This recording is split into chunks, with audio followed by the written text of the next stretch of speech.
नमस्कार, हम लोग में आपका स्वागत है। आज हम बात करेंगे क्रिकेट के कारोबार के बारे में। क्रिकेट जो है देश में एक बहुत बड़ा खेल है, इसको एक धर्म भी हमारे मुल्क में अब कहा जाने लगा है, लेकिन उससे भी ज्यादा बड़ी चीज है क्रिकेट का कारोबार। और इस कारोबार की वजह से अब बीसीसीआई जो देश की आधिकारिक क्रिकेट एजेंसी अथॉरिटी है, उसके खिलाफ आईसीएल इंडियन क्रिकेट लीग खड़ी हो गई है।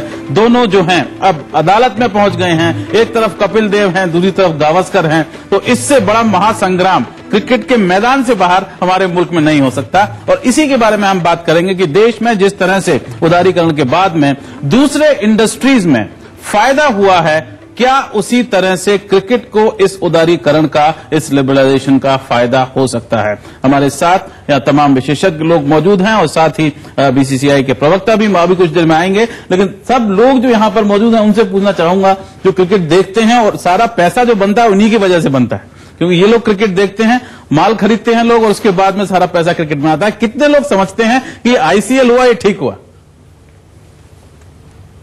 कितने लोग समझते हैं कि आईसीएल ठीक नहीं है? सिर्फ 2 लोग यहां पर समझते हैं कि आईसीएल ठीक नहीं हुआ और बीसीसीआई जैसा चल रहा था वैसा चलता रहना चाहिए। इसी के ऊपर सारा का सारा आज का हमारा कार्यक्रम होगा।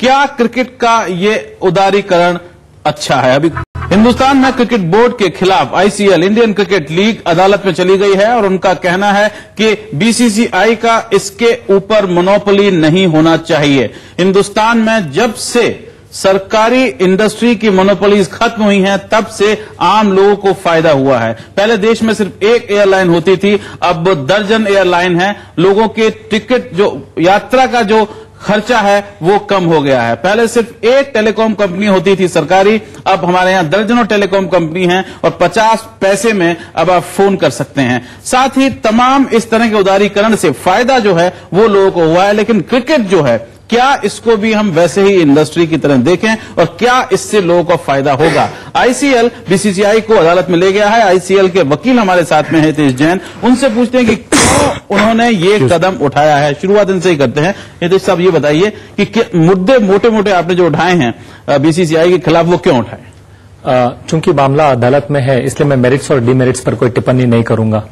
पर एक बैकग्राउंड जो है वो आपको बताना चाहूंगा। 2004 साल में बीसीसीआई ने एक हलफनामा अदालत में दाखिल किया था और उन्होंने कहा था कि हम एक निजी संस्था है, हम कोई सरकारी संस्था नहीं है। इसके बाद जब आईसीएल ने जब घोषणा की तो क्रिकेट में प्लेयर्स लगते हैं, स्टेडियम लगता है और काफी सारा इंफ्रास्ट्रक्चर लगता है। तब बीसीसीआई ने स्टेटमेंट कर दिया कि कोई प्लेयर्स आईसीएल के साथ अनुबंधित नहीं करेंगे, कोई स्टेडियम उन्हें नहीं मिलेगा और अगर कोई प्लेयर्स अगर जाएंगे तो उन पर बैन या और उनके जो बेनिफिट्स जो बीसीसीआई देती है वो उनसे वापस ले लिए जाएंगे।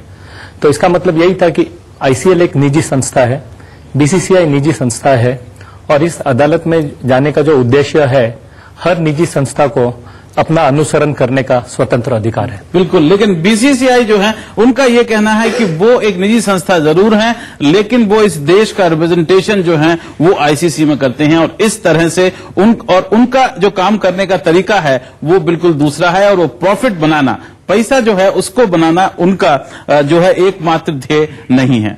तो क्या प्रॉफिट बनाना और अभी इस मामले में अब यह है कि सारे के सारे जो हमारे राजनेता हैं वो भी कूद पड़े हैं। लालू प्रसाद यादव ने कहा है कि रेलवे के जितने भी स्टेडियम हैं वो मुहैया करवाएंगे आईसीएल को। दिग्विजय सिंह का ये कहना है कि बीसीसीआई भी जो है वो एक कारोबारी संस्था है और उनको इसके बारे में ढंग से सोचना चाहिए। आईएएस बिंद्रा साहब जो है उनका भी कहना है कि एमनेस्टी जो है वो देना चाहिए आईसीएल के उन खिलाड़ियों को जो उन्होंने ज्वाइन कर लिया है। अगर बीसीसीआई में आना जाना चाहते हैं तो नहीं जाना चाहते, लेकिन मोटी बात यहां पर निकल कर ये आती है कि प्रॉफिट मोटिव। क्या आपको लगता है कि प्रॉफिट मोटिव सारा उस पर आके अटकेगा कि बीसीसीआई का कोई प्रॉफिट मोटिव नहीं है, आईसीएल का प्रॉफिट मोटिव है? नहीं, देखिए इसमें मामला यह है कि बीसीसीआई का प्रॉफिट मोटिव है, ये सबको पता है, क्योंकि बीसीसीआई को जो किटी है इस वजह से वो इतने कंट्रोल करते हैं क्रिकेट स्कीम को और उनके ट्रांसपेरेंसी जो है उसको भी लोग आजकल क्वेश्चंस पूछ रहे हैं और आईसीएल के आने के बाद इस क्वेश्चंस के कई उत्तर हम देख सकते हैं